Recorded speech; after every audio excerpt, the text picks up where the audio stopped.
না, নিরাপদ যদি আমরা করতে চাই এদেশে সোনা পড়ে থাকবে, যারটা তার ঘরে পৌঁছিয়ে দেবে, সেটার জন্য এই যে এইটা দরকার। এই কথা বলেন আল্লাহ রাব্বুল আলামিন এই রমজানুল মুবারকের জন্য এইটার নাম দিয়েছেন শাহরু রমাদানাল্লাযী উনজিলা ফীহিল কুরআন। আল্লাহ পাক বলেন এই সেই মাস যার নাম রমজান। এখানে আমি তথ্য জানার জন্য বলছি, আলেম আছে না? পরা কোরআন শরীফে কয়টা মাসের নাম আছে বলেন তো? হ্যাঁ হ্যাঁ, কয়টা? না, মুহররম, সফর, রবিউল আউয়াল আছে?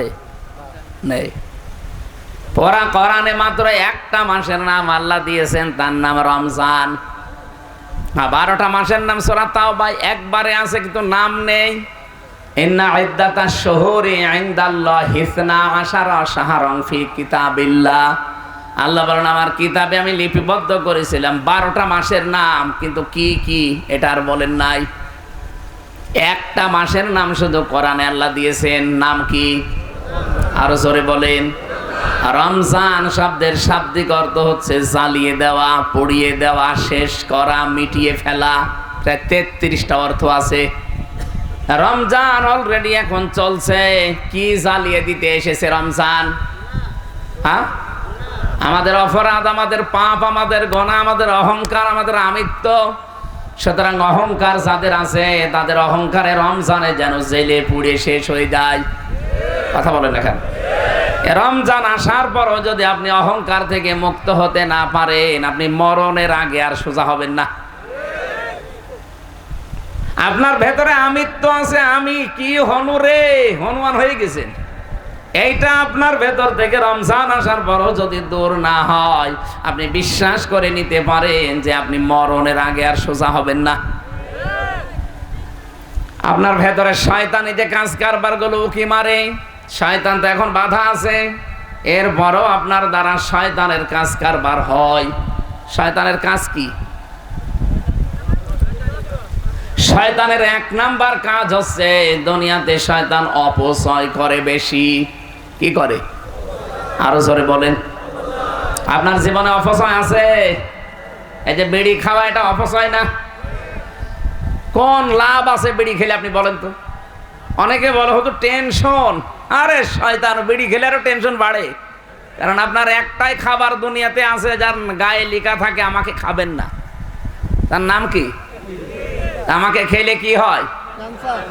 তারপরও মানুষ খায়। বিস্কিটের নামে যদি লেখা থাকে শরীরের ওপরে, গায়ের ওপরে, প্যাকেটের ওপরে যে আমাকে খাবেন না, খেলেই ক্যান্সার হবে, কেউ কিনবে? বিস্কুট কিনতে রাজি না।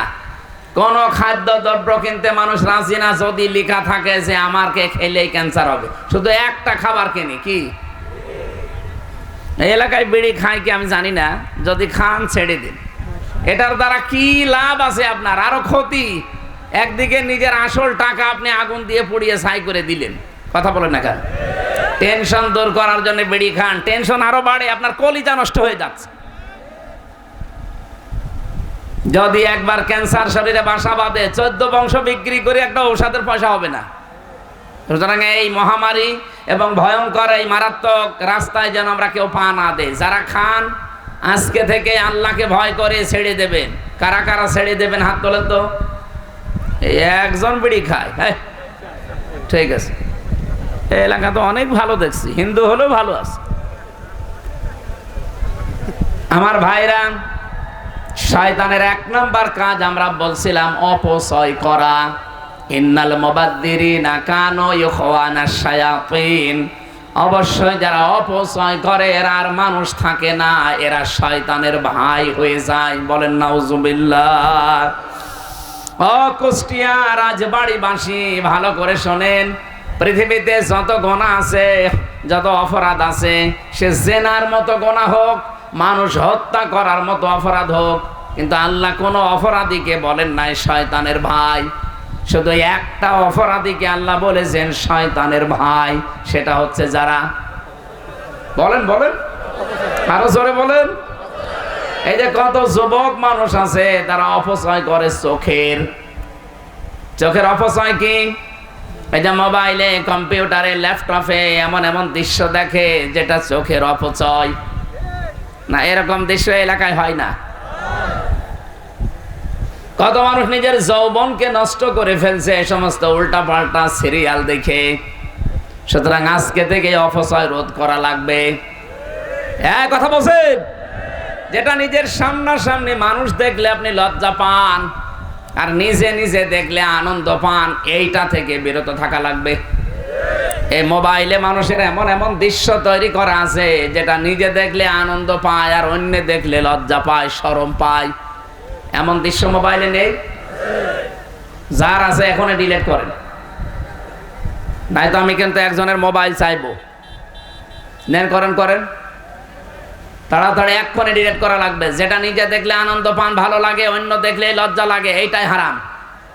এক্ষণে এটা ডিলিট করেন আল্লাহর ভয়ে। দেখেন তো কেউ ডিলিট করছে কিনা। এমন একজনের মোবাইল এখান থেকে আমি চাবো না, লজ্জায় পড়ে যাবেন, তাড়াতাড়ি করেন। আমার এর ভেতরে বিশ্ববিদ্যালয়ের স্যারদের প্রায় 1000 লেকচার আছে। আমার স্যারদের লেকচার ছাড়া এখানে আর কিছু নেই। আর আপনার মোবাইলে তো শুধু কিরণমালা আর কটকটি। আশা করছি এটা ছেড়ে দেবেন ভাই। রমজান এসে যদি আপনি এই অপচয়গুলো বন্ধ করতে না পারেন, তা আপনি আবার কবে ভালো হবেন? আপনার কি গ্যারান্টি আছে যে কি একেবারে সেই 41 সাল পর্যন্ত আপনি বেঁচে থাকবেন? অনেকে তো ধারণা ছিল যে আমি যাই করি বেঁচে থাকবো, মনে আছে আজরাইলের সাথে কন্ট্যাক্ট নিস। তাছাড়া এই গ্যারান্টি সে দেয় কি করে যে আমার ভীষণ মিশন 41 সাল?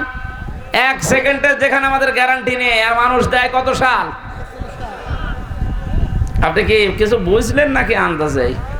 ঠিক আছে, অপচয় বন্ধ করা লাগবে। শরীরের অপচয়, সময়ের অপচয়, মন মানসিকতার অপচয় হচ্ছে আমাদের। অপচয় যেখানে, এ কাজটা মানুষের না, কার? শয়তানের। বলেন কার? 2 নম্বরে শয়তানের কাজ হচ্ছে অশ্লীলতা তৈরি করা। জান্নাত থেকে আদম আর হাওয়াকে শয়তান বের করে দেবে, এই উদ্দেশ্য শয়তানের ছিল না। শয়তানের প্রথম উদ্দেশ্য ছিল আদম আর হাওয়াকে উলঙ্গ করবে, তাদের লজ্জা স্থান দেখবে। বলেন নাউজুবিল্লাহ। সুতরাং আজ যারা যৌনতা ছড়াতে ভালোবাসেন, নিজের গোপন অঙ্গগুলো মানুষকে দেখে আনন্দ পান, ভালো লাগে, আপনার শান্তি লাগে, আপনি বুঝবেন আপনি আর মানুষ নেই, আপনাকে শয়তান দখল করে ফেলেছে। আজকের জুয়েল সাহেব যদি বাড়িতে যে সালাম দেন, ওনার স্ত্রী বের হয়ে বলছে শোরের বাচ্চা, ওনার রাগ হবে না? জ্ঞানী মানুষ হলে রাগ করার কথা না। চিন্তা করবে আমার শিক্ষিতা বউ, একটা ধার্মিক মেয়ে, ভালো বংশের মেয়ে আমি বিয়ে করলাম, কোনোদিন আমার মুখের ওপরে চোখ তুলে কথা বলে না বউ, আর আজকে আমি ভালো বুঝে সালাম দিলাম আর আমারে গালি দেয়, তাও খারাপ গালি, শুকুরের বাচ্চা বলে। অবশ্যই আমার বউরে জিনে ধরেছে। কিসে ধরেছে? কারণ স্বাভাবিক নেই। স্বাভাবিক থাকলে তো মুখের ওপরে চোখ তুলে কথা বলা সম্ভব না, আর গালি দেয়। আপনি রমজান পেয়েছেন, কোরআন পেয়েছেন, অশ্লীলতা যদি ছাড়তে না পারেন, আপনি বিশ্বাস করেন আপনি কিন্তু আর মানুষ নেই, শয়তান আপনাকে দখল করে নিয়েছে। এখন আপনি নিজেই শয়তান হয়ে গেছেন। কারণ শয়তানের কাজ অশ্লীলতা ছড়ানো, যৌনতা ছড়ানো। এই কথা বলেন না কেন? যারা নিজের বউ, মেয়ে, বেটার বউ, বোন, মা, এদের সুন্দরী চেহারাকে মানুষকে দেখিয়ে শান্তি পান, আপনি সত্যি বিশ্বাস করেন আপনি দাজ্জুস, আপনি শয়তান।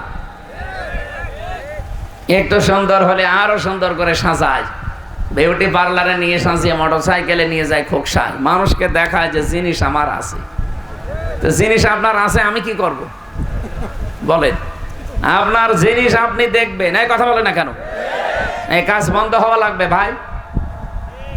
রমজান এসেছে আমাদেরকে সংযমী করার জন্য, পরিবর্তনের জন্য।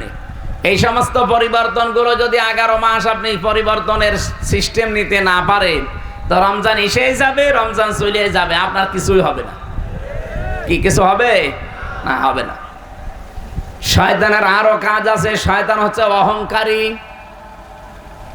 আমার যতটুকু ধারণা, যারা এই 2024 সালের 5 আগস্টে পালিয়ে গেছে, একটা মাত্র কারণ, তারা অহংকারী ছিল। এক কথা বলে না কেন? আপনি একটা জায়গা দেখান তো যেখানে তারা অহংকার করে নাই। ইউনিয়নের মেম্বার থেকে শুরু করে একেবারে সংসদের যিনি দায়িত্বে, প্রত্যেকটি জায়গায় দেখেন যে যেখানে ছিল সেখান থেকে তার ক্ষমতার অহংকার দেখিয়েছে। কেউ বসেছিল এই এলাকায়? কেউ বসেছিল? একটা চেয়ার পেলেই মনে হচ্ছে চেয়ারের গরমে এসে, যে যখন চেয়ারে থাকে সে তখন গিয়ারে থাকে। এই যে আমি এখন চেয়ারে আছি না, আমিও গিয়ারে আছি। স্যার এখন চেয়ারে আছে না, উনিও গিয়ারে আছে। কিন্তু চেয়ারে যারা বসে তাদের স্মরণ করা দরকার, পৃথিবীর কোন চেয়ার স্থায়ী না। কথা বলেন না কেন? যেখানে যে চেয়ারে বসেন না কেন, সঙ্গে সঙ্গে আগে মনে রাখবেন যে আমাকে এখান থেকে ওঠা লাগবে। আমি এই যে বসলাম, চেয়ার আমাকে কিন্তু কানে কানে বলেছে যে বেশি সময় না, মাত্র 1 ঘন্টা 1.5 ঘন্টা, এরপরে নেমে যাওয়া লাগবে। কি কথা বলেন না কেন? কারণ এরপরে এমন এমন ব্যস্ততা, এমন এমন শিডিউল করা আছে যেখানে যাওয়াই লাগবে। যদি এখন শুরু হওয়ার কথা কুষ্টিয়া শিল্পকলা, সেই তো বাদ দিয়ে এখানে করছি, এখানে 1-1.5 ঘন্টা লস হলে ওখানে যে ওঠা লাগবে না? ওই চেয়ারে বসে কি আমি একেবারে রাত 10টার মধ্যে থাকতে পারবো? মাগরিবের পর আমার আর একটা অনুষ্ঠান আছে। যে চেয়ারেই বসে, পৃথিবীর কোন চেয়ার কারো জন্য স্থায়ী একটা চেয়ার স্থায়ী, শুধু হাসিনারটা না। ও তো চেয়ারে হারিয়ে ফেলিস। কোনটা? আল্লাহ বলেন আসমান জমিন পরিব্যাপ্ত একটা চেয়ার আছে। ওই চেয়ার কার? ওই চেয়ারের কোনো পরিবর্তন নেই। সুতরাং একটা বাদ দিয়ে পৃথিবীর কোন চেয়ার যেহেতু স্থায়ী না, চেয়ারে বসলেই লাভ দেওয়া যাবে না। আজ কিছু মানুষ নতুন নতুন চেয়ার পেয়েছে তো পাগল হয়ে গেছে, মনে হচ্ছে কি হনরে হনুমান হয়ে গেছে। চেয়ার থেকে যে কিছুক্ষণ পরে নামা লাগবে ওইটা আর মনে নেই। সুতরাং অহংকার যারা করেন, সে চেয়ারের হোক, টাকা পয়সার হোক, যারই হোক, অহংকার এটা মানুষের না শয়তানের? আরো জোরে বলেন। শয়তান অহংকার করেছিল জান্নাতের ভেতরে। হযরত আদম আর হাওয়াকে সেজদা দেওয়ার জন্য আল্লাহ আদেশ দিয়েছিল, বলে না, আনা খায়রুম মিনহু খালাকতানি মিন নারি ওয়া খালাকতাহু মিন তিন। তুমি আমাদেরকে আগুন দিয়ে বানিয়েছো আর ওদেরকে বানিয়েছো মাটি দিয়ে। আগুনের কাজ উপরে ওঠা, মাটির কাজ নিচে যাওয়া। সুতরাং উপরের জিনিস নিচের জিনিসের কাছে মাথা নত করতে পারে না। এটা বিজ্ঞানের সাথেও মেলে না, মোস্ট আনসাইন্টিফিক। বলেন নাউজুবিল্লাহ। আল্লাহকে যুক্তি দেখাচ্ছে। আল্লাহ রাব্বুল আলামিন এই অহংকারের কারণে এত বেশি রেগে গেলেন, তাকে আল্লাহ ওই দিন থেকে 2টা জিনিস থেকে বঞ্চিত ঘোষণা দিলেন, যে কোনোদিন তোকে আমি 2টা জিনিস দেব না। কয়টা? বলেন বলেন। ক্বালা ফাহবিত মিনহা ফামা ইয়াকুনু লাকা আন তাতাকাব্বারা ফিহা ফাখরুজ ইন্নাকা মিনাস সাগিরিন। সূরা আরাফের ভেতরে আছে, আল্লাহ পাক বলেন শয়তানকে ওই দিন আমি 2টা জিনিস থেকে বঞ্চিত করে দিয়েছি। 1 নম্বরে বললাম কোনোদিন তোকে আমি জান্নাতে দেব না। 2 নম্বরে কোনোদিন তোকে আমি আল্লাহ ক্ষমা করব না। এই জন্য পৃথিবীতে যারা অহংকারী তাদেরকে আল্লাহ 2টা জিনিস কোনোদিন দেবেন না। 1 নম্বরে তাদের মাফ নেই, 2 নম্বরে তারা জান্নাত যাবে না। কথার অর্থ বোঝেন আপনি? আমাদের ভেতরেও যদি কারো এই রোগ এসে যায়, তৈরি হয় যে আপনি অহংকার আছে ভেতরে, সে লেখাপড়ার অহংকার হোক, টাকা পয়সার হোক, চেহারার হোক, বংশের হোক, প্রভাব প্রতিপত্তির হোক, ক্ষমতার হোক, যে কোনো অহংকার যদি কারো ভেতরে বাসা বাঁধে, কয়টা জিনিস সে বঞ্চিত হবে? আরো জোরে আর একবার বলেন, আর একবার। 1 নম্বরে কোনো দিন আল্লাহ তাকে ক্ষমা, বলেন বলেন। 2 নম্বরে সে কোনো দিন জান্নাতে যাবে। এই জন্য অহংকারী যারা, তাদের একুলও শেষ, আখেরাতও শেষ। এখনো যেহেতু তাওবার দরজা বন্ধ হয়ে যায়নি, অহংকারী যারা আছেন, সে যে কোনো জিনিসের অহংকারী হোক, আমি আবার বলছি, রূপের হোক, লেখাপড়ার হোক, সম্পদের হোক, ক্ষমতার হোক, চেয়ারের হোক, অহংকার যাদের ভেতরে বাসা বেঁধেছে, আপনি এই মুহূর্তে নিজেকে পাল্টান। এখনই তাওবা করে জীবনের মতো ফিরে আসেন, তারপরও আল্লাহর মাফ আপনি পাবেন, জান্নাত পাওয়ার আশা করা যায়। আর যদি নিজের সিদ্ধান্তে অটল থাকেন, অহংকারী হয়ে তাকাব্বুরি নিয়ে থাকেন, কোনোদিন আপনি ক্ষমা পাবেন না, পাচ্ছেনও না, আপনি জান্নাতও পাবেন না। আপনি যত বড় হুজুর দিয়ে দোয়া করান না কেন, দোয়া সব মাঠে মারা যাবে। অহংকার আজ যারা পৃথিবীতে করছে, আপনি তাকান, একটাকেও আল্লাহ ছাড়েন নাই। আপনি মনে করছেন ইসরায়েল অহংকার করে একেবারে ঘাড় মোটা করেছিল, আজকে দেখেছেন সকালবেলার দৃশ্য। সারা বিশ্বের মুসলমানেরা কিন্তু অনেকে এখন এক হয়ে যাচ্ছে। ইরান যেভাবে, লেবানন যেভাবে, পাকিস্তান, বিভিন্ন দেশগুলো যেভাবে বলছে না এই অত্যাচার চলতে দেওয়া যায় না, এমনকি বাংলাদেশের ডক্টর মোহাম্মদ ইউনূস পর্যন্ত উনি ঘোষণা দিয়েছে যে ইসরায়েলের এই অন্যায় বন্ধ করা লাগবে। এতদিন কিন্তু আমরা কথা বলি নাই, সৌদি আরবও কথা বলতো না, এখন বলছে, কারণ পৃথিবীর মানচিত্র তারা পাল্টিয়ে ফেলেছে। আমরা এতদিন তালিকা দেখেছিলাম, পৃথিবীর নিকৃষ্ট জাতি 1 নম্বরে ছিল মুশরিকরা, কারণ ওদের দ্বারা মানবতার সবচেয়ে বেশি ক্ষতি হতো। এখন আপনি তালিকা দেখবেন, ইন্টারনেটে সার্চ দেন, তামাম পৃথিবীর সবচাইতে নিকৃষ্ট মানুষের তালিকা হচ্ছে তারা ইহুদি। কি বলেন বলেন? তাদের দ্বারা মানবতার যে ক্ষতি হয়ে গেল ফিলিস্তিনে, গাজায়, এটা উঠে আসার মতো আর না। আজ লেবাননে কি, ইসরায়েলে আগুন জ্বলতেছে, এখন ওদের ভেতরে এখন গ্রুপিং হয়ে গেছে। না, কারো ভেতরে যদি একটু মনুষ্যত্ব থাকে, ফিলিস্তিনি গাজার এই দৃশ্য দেখে সে চুপ থাকার কথা না। আমাদের এ কথা হয়তো পর্যন্ত যাবেও না, কিন্তু এ কথা আমার আল্লাহর আরশে চলে যাবে। আমরা মাজলুমের পক্ষে আছি, জালেমের বিরুদ্ধে আছি, এই কথা বলে না কেন? আমরা ওদের সাপোর্টার না, আমরা সব সময় এই জালেমদের বিরুদ্ধে আছি। এই জন্য অহংকার করলে যেহেতু আল্লাহ নিজে ধরবেন, আমরা অহংকার থেকে নিজেকে মুক্ত করব, বাঁচাবো। বলেন আমিন। দাওয়াতি কাজ করি আমি, সারা দেশ, সারা পৃথিবীর বিভিন্ন দেশে যাই। দাওয়াত শোনার পরেও দেখি অনেক মানুষ আছে অহংকার করে মুখ ফিরিয়ে চলে যায়। আরে ভাই, আমি কি আমার বাবার দাওয়াত দেই, আমার দাদার দাওয়াত দেই? আমি তো দাওয়াত নিয়ে এসেছি আল্লাহর কোরআনের। কথা বলেন ঠিক কিনা? কয়েকদিন আগে সিঙ্গাপুরে ছিলাম, যে মানুষগুলো বাধা দিলেন আপনারা, আমি কি আমার বাবার কথা বলতে গিয়েছিলাম? বলেন। আমাদের কোরআনের আয়াত, পারা, পৃষ্ঠা, লাইন, রুকু, সূরার নাম, তাফসীরের নাম, সব কোটেশনগুলো একেবারে দলিল আকারে বলে দেয় যে বাড়িতে যে মিলিয়ে নেন। আমি শুধু অ্যাডভাইস করছি। দায়িত্ব তো আল্লাহর, যেহেতু আল্লাহ এখানে নেই, উনি আসেন না, ওই দায়িত্বটা আলেম হিসাবে আমি প্রচার করছি। আর আপনি আমার উপরে রাগ করেন, রাগ কি আমার উপর না আল্লাহর উপরে? আল্লাহ আমাদের হেফাজত করুন, বলেন আমিন। কোরআনে যারাই বাধা দিয়েছে, ডাইরেক্ট ইনডাইরেক্ট, আল্লাহ একটাকেও ছাড়েন নাই, ছাড়বেনও না। কারণ আমার কথা যেমন আমার কাছে খুব ভালো লাগে, দামি মনে হয়, আল্লাহর কথা আল্লাহর কাছে দামি না? বলেন বলেন। আল্লাহ রাব্বুল আলামিন এই জন্যই দিয়েছেন যালিকাল কিতাবু লা রাইবা ফি। কিতাবের আগে আলিফ লাম আছে। রব্বুল আলামিন বলেন, একটা মাত্র কিতাব আমি দুনিয়ায় পাঠালাম, যেটার ভেতরে কোনো ভুল নেই, সন্দেহ নেই, অবকাশ নেই। কিতাবের আগে আলিফ লাম দেওয়ার 2 নাম্বার কারণে, পৃথিবীতে একটা মাত্র কিতাব আছে যে কিতাব মানুষকে হেদায়েত দিতে পারে। বলেন সুবহানাল্লাহ। বলবেন। রমজানুল মুবারকে যেহেতু কোরআন আল্লাহ নাযিল করেছেন নির্ভুল, নির্ভেজাল, অথেন্টিক, ভুল তো দূরের কথা, সন্দেহের অবকাশও আপনি পাবেন না। আল্লাহ বলেন কোরআন দিয়েছি কেন জানো?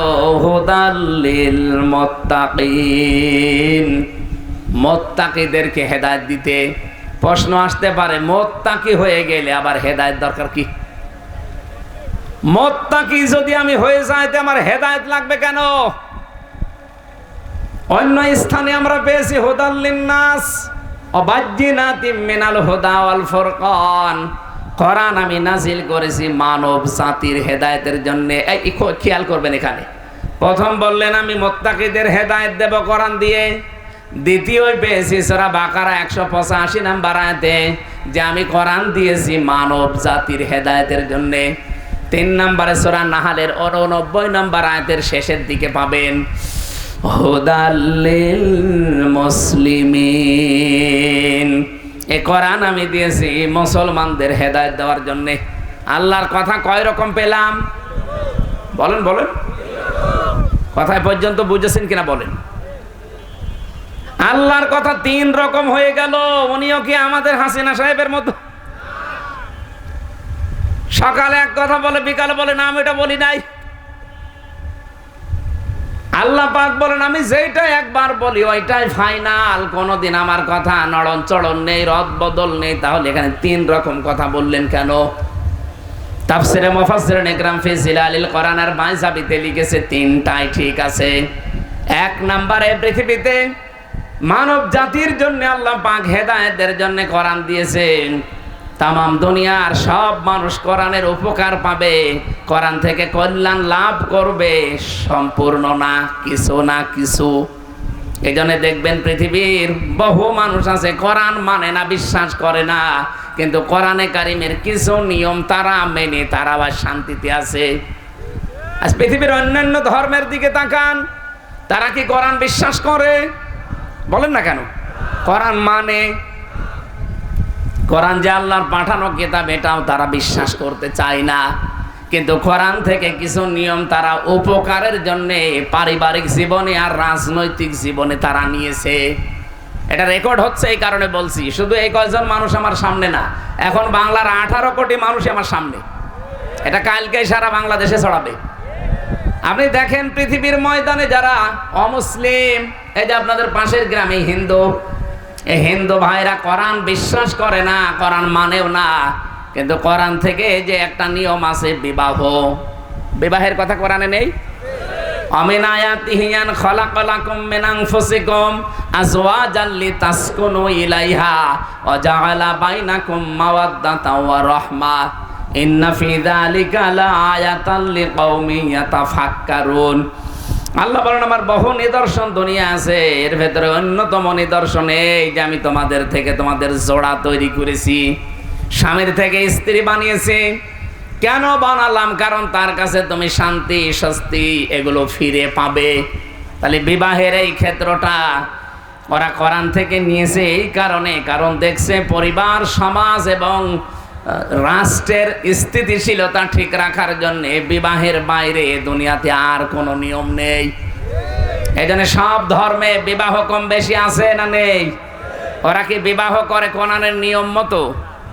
বলেন বলেন, কারণ মেনে চলছে তাদের নিজেদের উপকার পাওয়ার জন্য। কোরআনের এই বিধানটা মানার কারণে, এমনকি কোরআনের এই বিধান নবীজি নিজে দেখিয়েছেন, আর নিকাহু মিন সুন্নতি ফামান রাগিবা আন সুন্নতি ফালাইসা মিন্নি। বিবাহ করা আমার সুন্নাত, যে ব্যক্তি আমার এই সুন্নাত থেকে মুখ ফিরিয়ে নেয় সে যেন আমি নবীর উম্মত থেকে খারিজ হয়ে যায়। তাহলে এখান থেকে একটা বিষয় আমরা পরিষ্কার যে বিবাহ করা একটা ইবাদত, বিবাহ করা একটা ইসলামের নিয়ম, কোরআনের নিয়ম, হাদিসের নিয়ম। কথা বলেন ঠিক কিনা? অন্যান্য ধর্মের মানুষেরা কোরআন বিশ্বাস করে না, কিন্তু এই নিয়মটা বিশ্বাস করে, মানে, কারণ তাদের অস্তিত্বকে তাদের জাতিকে ঠিক রাখার জন্য এটা দরকার পারিবারিক জীবনে। এই জন্যে প্রত্যেকটি ধর্মে এটা আছে। 2 নম্বরে রাজনীতি। আপনি দেখবেন বিশ্বের অন্যান্য দেশে রাজনৈতিক যে নিয়ম নীতি, আমেরিকার দিকে তাকান, 200 প্রায় কত 44 বছর চলছে, 241 বছর, 241 বছর একাধারে চলছে আমেরিকা। গণতন্ত্রের নাম বলে তারা, সমান অধিকারের নাম বলে তারা, কিন্তু আজ পর্যন্ত কোনো দিন আপনি শুনেছেন যে আমেরিকার প্রেসিডেন্ট কোনো মহিলা? কথা বলেন না কেন? কেন নেই? নবীজির হাদিস হচ্ছে, কোরআনের আয়াত হচ্ছে, আর রিজালু কাওয়ামুনা আলান নিসা, পুরুষকে বানিয়েছি আমি নেতা। পুরুষ বলেন বলেন, আর মেয়েদের বানালাম তাদের আজ্ঞাবহ। আর হাদিস হচ্ছে লা ইফলিহা কওমুন ওয়াল্লাহু আমরাহুম ইমরাআতান, পৃথিবীতে ওই জাতি কখনো সফল হতে পারে না যে জাতির নেতৃত্ব দিচ্ছে কোনো মহিলা। ওরা নবীর কথা বিশ্বাস করে না, কোরআন বিশ্বাস করে না, কিন্তু কোরআনের এই নবীর এই নিয়মটা ওরা মানে। এই জন্য আজ পর্যন্ত 241 বছর পার হয়ে চলে যাচ্ছে, কোনদিন ওরা আমেরিকায় মেয়ে লোককে প্রধানমন্ত্রী বানায়নি। এক কথা বলেন না কেন? ওরা জাতে মাতাল হলো তাহলে ঠিক আছে, কারণ জানে সফল হতে হইলে মেয়েদেরকে সামনে দেওয়া যাবে না। কিন্তু আমরা জাতেও মাতাল, তালেও মাতাল। কি কথা বলেন না কেন? এই ৫৪ বছরে দেশটা স্বাধীন করেছে কি দেশ চালিয়েছে পুরুষ মানুষ বেশি না মহিলা? নবীর এই হাদিস যদি আপনি না মানেন সফল হতে পারবেন? ওরা মেনে নিয়েছে। দেখেন, ট্রাম্পের মতো একটা মানুষকে প্রধানমন্ত্রী বানিয়েছে, কমলা হ্যারিসের মতো এত বড় শিক্ষিতা মেয়েকে তারা দায়িত্ব দেয়নি। কারণ জানে মুহাম্মদ রাসূলুল্লাহর কথা ওরা বিশ্বাস করে না, মানেও না, কিন্তু বাস্তবে দেখেছেন চুরি চুরি করে মানতেছে। কারণ জানে যে মেয়েরা আসলে উলট পালট হয়ে যাবে, এ দেশের অস্তিত্ব আর থাকবে না। কারণ মেয়ে লোকের বুদ্ধি যতই হোক পুরুষের অর্ধেক। কি কথা বলে না কেন? এটাকে আমার বানানো, বিজ্ঞান এখন আবিষ্কার করে দেখাচ্ছে মেয়ে লোককে আল্লাহ পুরুষের অর্ধেক বুদ্ধি দিয়েছে। এই জন্য আমরা আরো পেছিয়ে যাই। আমরা উপরে যেতে পারতাম যদি ৫৪ বছরে পুরুষ মানুষ আমাদের দায়িত্বে থাকতো এবং ওটা যদি আল্লাহওয়ালা হতো। কথা বলেন ঠিক কিনা? হযরত ওমর আল্লাহওয়ালা ছিলেন না? এক কথা বলেন না কেন? এই যে রোজার যে ২৭টা শিক্ষা পাওয়া যায়, তার ভেতরে অন্যতম শিক্ষা হচ্ছে রোজা জবাবদিহিতা তৈরি করে দেয়। বাংলাদেশে ১৬২৮ জন মানুষ দায়িত্বে ছিল।